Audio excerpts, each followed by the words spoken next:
Hello students, how are you? I hope you are all fine. So student, let us discuss about chapter 3 gravitations class 9.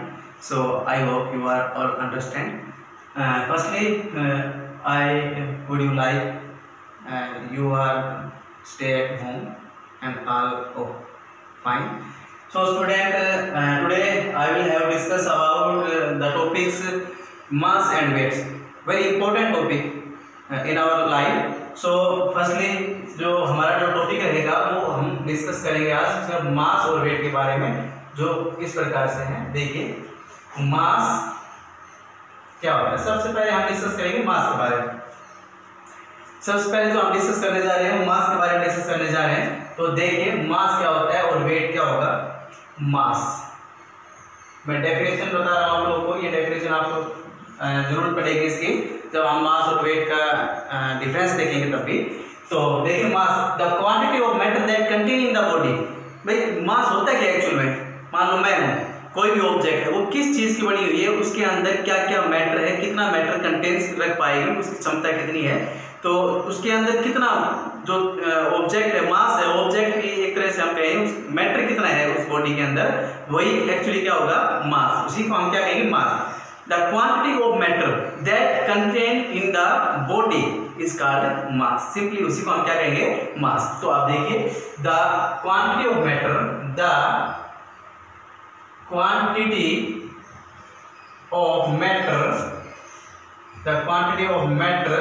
that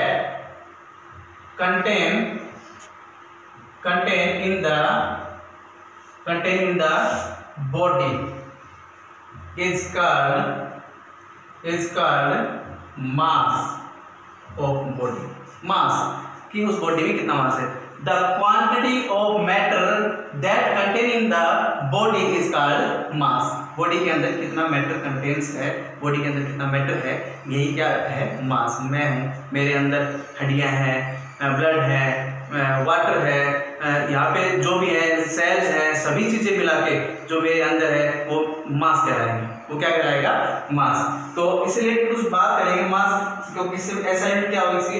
S I unit of mass. S I unit of mass. S I unit of mass. Mass की S I unit क्या होगी. It's S I unit is kilogram. Mass की जो S I unit होती है वो होती है kilogram. It's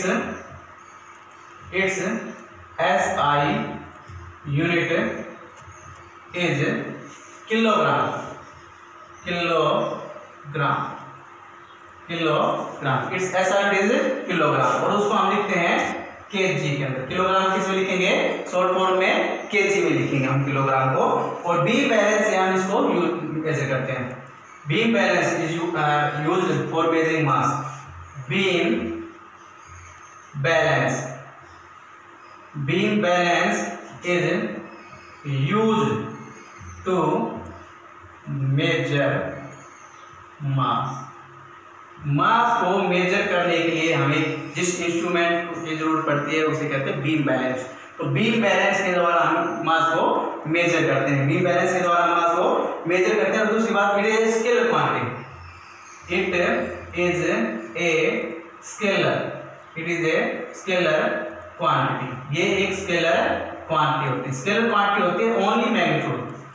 those object which have only magnitude, सिर्फ मैग्नीट्यूड हो उसे हम स्केलर क्वांटिटी कहते हैं. तो ये क्या है, एक स्केलर क्वांटिटी है. तो हमें इतना ही देखना है इसके अंदर. मास क्या होता है, ऐसा देखिए किलोग्राम होती है, एक स्केलर क्वांटिटी होती है. तो हमने यहाँ पे देखा.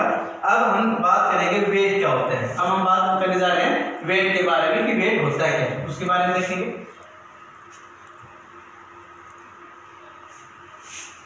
मास के बारे में हमने पढ़ लिया.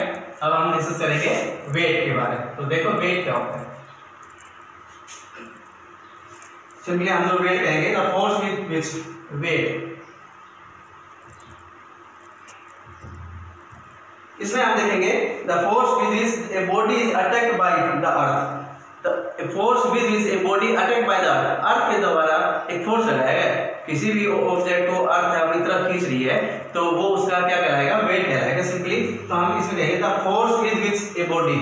The force with with which the force with which a body is attracted by the earth is attracted by the earth. The force with which a body is attracted by the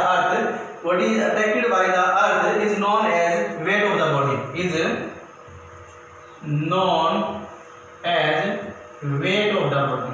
Weight of a body. The force with which a body is attracted by the earth is known as weight of the body. अर्थ के द्वारा कोई wait attack किया गया है, मतलब body को खींचा गया है, तो वो उसका क्या कहलाएगा? वेट कहलाएगा. तो सिंपली ये हमारे पास वेट होता है. एसआई यूनिट क्या होगी इसकी? एसआई जो होगी वो हमारी वेट की जो एसआई यूनिट होती है वो होती है यहाँ पे न्यूटन होगी. यहाँ पे एसआई यूनिट जो वेट की होगी वो होगी न्यूटन को हम एन से प्रेजेंट करते हैं, या दूसरे हम इसको कह सकते हैं कि किलोग्राम वेट, और किलोग्राम वेट से हम इसको मेजर करते हैं. Kilogram KG weight, kilogram WT लिख लो यहाँ पे, या किलोग्राम वेट से हम इसको मेजर करते हैं. न्यूटन या किलोग्राम वेट के द्वारा हम इसकी एसआई यूनिट है मेजरमेंट लेते हैं. तो ये इसकी एसआई यूनिट हो जाएगी. और it is a vector quantity. It is a vector quantity. ये हमारी वेक्टर क्वांटिटी होगी, क्योंकि अट्रैक्ट हो रही है, अर्थ की तरफ अट्रैक्ट हो रही है, तो डायरेक्शन आ गई. तो डायरेक्शन भी है और मैग्नीट्यूड भी है. जहाँ डायरेक्शन और मैग्नीट्यूड दोनों हो तो वहाँ पे हम क्या कहेंगे? उस टर्म्स को वेक्टर क्वांटिटी कहेंगे. तो ये हमारे पास वेक्टर क्वांटिटी. और स्प्रिंग बैलेंस के द्वारा इसको यूज करें. Spring balance is used to measure. Spring balance is used to measure the weight of the body.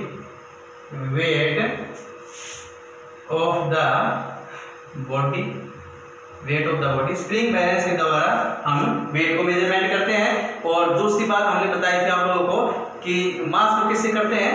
वो बीम बैलेंस से मेजरमेंट करते हैं. एसआई यूनिट क्या है इसकी? न्यूटन और किलोग्राम वेट कह सकते हैं हम, इसकी एसआई यूनिट होंगी. तो आज हमने पढ़ा वेट और मास के बारे में. अब इसके बारे में एक डिफरेंस आता है, और डिफरेंस के बारे में पूछा जाता है कि what is the difference between mass and weight. तो कुछ डिफरेंस इस प्रकार से है. सबसे पहले तो आप डेफिनेशन ही दे देंगे. फर्स्ट डिफरेंस तो आपका डेफिनेशन का ही रहेगा. तो डेफिनेशन क्या होगी भाई? पहली डेफिनेशन तो यही है कि आप लोगों के पास quantity of matter that contain in the body, और दूसरी इसके अंदर जो force attraction by the earth of a body, तो ये आएगी. तो एक साइड तो हम क्या लेंगे यहाँ पे? ओके, डिफरेंस बिटवीन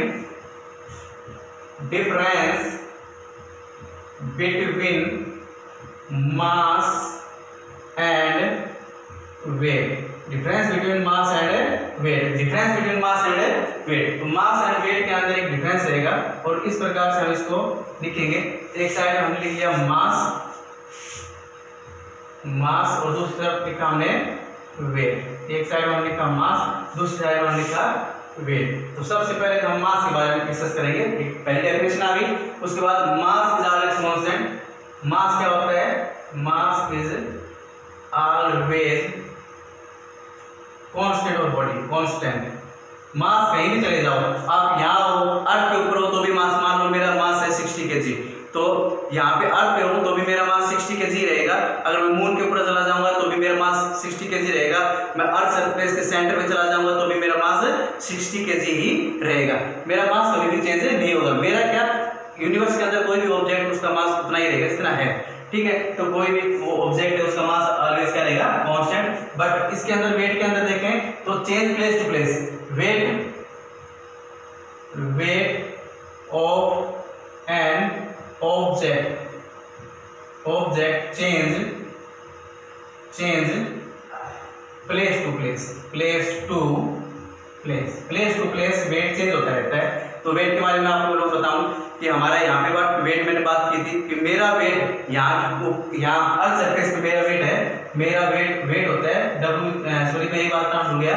जो वेट होता है ना, वेट को हम फोर्स रिप्रेजेंट करें तो क्या फोर्स होता है mg, F इक्वल टू क्या होता है mg, ठीक है। और ये फोर्स ही हमने क्या लिखा है वेट होता है, तो फोर्स है अट्रैक्ट कर रही है ऑब्जेक्ट, वही क्या है वेट, तो वेट होगा आप लोगों के पास mg, एक फॉर्मूला होता है वेट का W इक्वल टू mg, तो आप नोट कर लें कि वेट का फॉर्मूला होगा W इक्वल टू mg, यहाँ पे W सिंबल है वेट का, यहाँ पे m मास ऑफ बॉडी और g है एक्सेलरेशन ड्यू टू ग्रेविटी। तो मेरा वेट मान लो यहाँ पे है W इक्वल टू मान लो mg था, तो ये मेरा है यहाँ पे 60 kg, अर्थ सरफेस पे 60 kg है, अर्थ सरफेस पे अर्थ पे 60 kg है। मैं मून पे चला गया तो देखेंगे कि W मून के ऊपर W, हमने एक चीज पढ़ी थी कि मून के ऊपर हमारे पास वेट कितना होगा, तो एक्सेलरेशन ड्यू टू ग्रेविटी कितनी होती है मून के ऊपर अर्थ सरफेस कंपैरिजन में 1/6, तो वेट भी क्या होगा 1/6, तो ये हो जाएगा 1/6 ऑफ क्या होगा वेट अर्थ के वेट का 1/6 रहेगा। ये भी एक फार्मूला आपका है, इसको भी आप जरूर राइट करें और इसको समझें। तो यहाँ पे देखें W मून के ऊपर देख रहा था मैं, तो यहाँ पे 1/6 और मेरा वेट कितना है अर्थ सरफेस पे, मेरा वेट है वो 60 kg है, तो 60 से हमने क्या कर दिया इसको मल्टीप्लाई कर दिया। जब हम इसको सोल्व करेंगे तो मेरे पास यहाँ पे आएगा 10, जो 10 न्यूटन, तो यहाँ पे देखेंगे यहाँ पे kg वेट होगा, kg वेट, तो यहाँ पे या kg वेट लिख लो, चाहे यहाँ पे kg वेट लिख दो, चाहे यहाँ पे और या न्यूटन लिख सकते हैं, एक ही बात है kg वेट या Newton.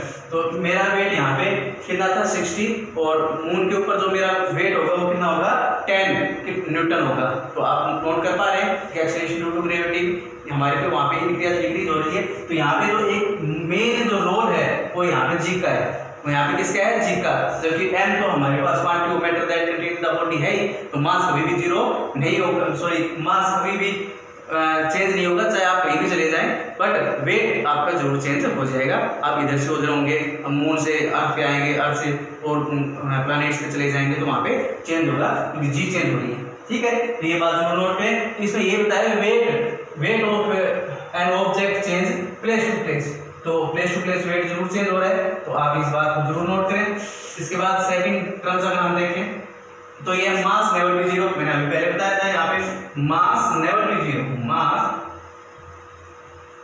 Never be zero, mass कभी भी जीरो नहीं होगा, क्योंकि ब्रह्मांड के अंदर जो भी चीजें हैं, यूनिवर्स के अंदर जो भी थिंग्स हैं, वो कुछ न कुछ उसका मास जरूर होगा, कुछ न कुछ ऑब्जेक्ट का मास होगा, चाहे वो माइक्रोन में हो, चाहे मिलीमीटर में हो, नैनोमीटर में हो, कितना भी हो, सॉरी मीटर में नहीं बेटा, किलोग्राम की बात हो, किलोग्राम में हो, क्विंटल में हो, या हम और भी टर्म्स कह सकते हैं नैनो में गए या जो भी है, ठीक है, जो छोटे छोटे जो टर्म्स हो उसके अंदर भी मास होगा ही होगा, ठीक है। बट वेट जरूरी नहीं कि हो, वेट जीरो भी हो सकता है। तो यहाँ पे देखेंगे mass never be zero, but यहाँ होगा वेट क्या हो सकता है, वेट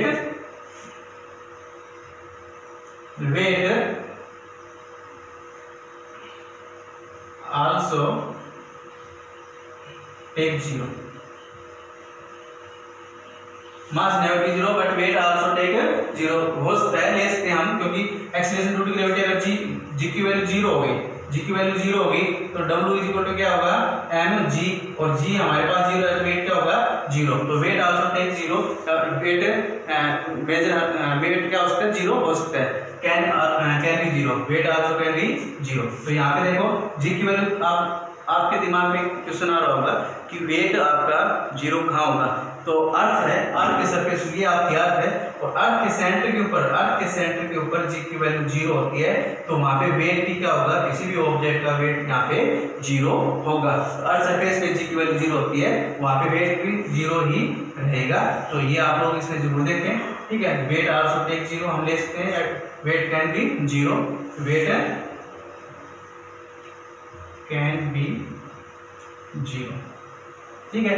अब इसके बाद थर्ड टर्म से अगर हम बात करें, इट इज ए, हमने देखा scalar quantity, it is a scalar quantity, it is a scalar quantity, और ये आती है it is a vector quantity, ये हम डिस्कस कर चुके हैं। स्केलर क्वांटिटी होती है मास, वेट आपका वेक्टर क्वांटिटी होती है। इसके बाद होता है हमारे पास, इसको कैसे मेजर करते हैं, इट्स मेजर किससे मेजर करते हैं इसको, किलोग्राम में, केजी में, इट्स मेजर केजी। और हमारे पास यहाँ पे देखिए इट्स मेजर केजी वेट और न्यूटन, केजी वेट और न्यूटन एम, केजी वेट और न्यूटन एम। इसके बाद हम देखते हैं it's measure it's units, it's SI unit बेटा, sorry it's SI unit, it's SI unit KG और it's SI unit, SI unit. Measure तो हम भी बैलेंस से करेंगे। It's SI unit kilogram weight और न्यूटन, यानी कि इसकी एसआई यूनिट किलोग्राम होती है, इसकी एसआई यूनिट किलोग्राम वेट और न्यूटन होती है। मेजर तो हम किसे, इसको मेजर करते हैं beam balance, it's measure, its measure beam balance, beam balance, it's measure beam balance. और इसको किस मेजर करेंगे भाई, इसको जो हम मेजर करते हैं वो होता है हमारे पास it's measure spring balance, it's measure spring balance, spring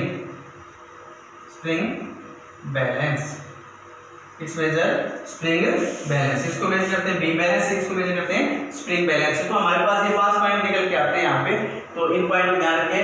it is always constant, its never be constant, change place to place. हम क्यूबिक रीजन देखें इसका, it can never be zero, it can be zero, it is scalar quantity, it is vector quantity, its SI unit is kilogram, its SI unit is kilogram weight और Newton, और it's measured by beam balance and it's measured by spring balance। तो बेटा आज के लिए हम इतना ही कर पाएंगे, तो आगे हम इसके रिलेटेड जो भी टर्म्स होंगी वो देखेंगे, और आप भी इनको अच्छे से पढ़ें और इसके नोट्स आप प्रिपेयर करें। और ये आप लोगों के लिए इम्पोर्टेंट टॉपिक रहे हैं जो कि आज मैंने करवाए हैं। और अपने लास्ट में यही कहूँगा, अपने घर पे रहें, सेफ रहें। Thank you.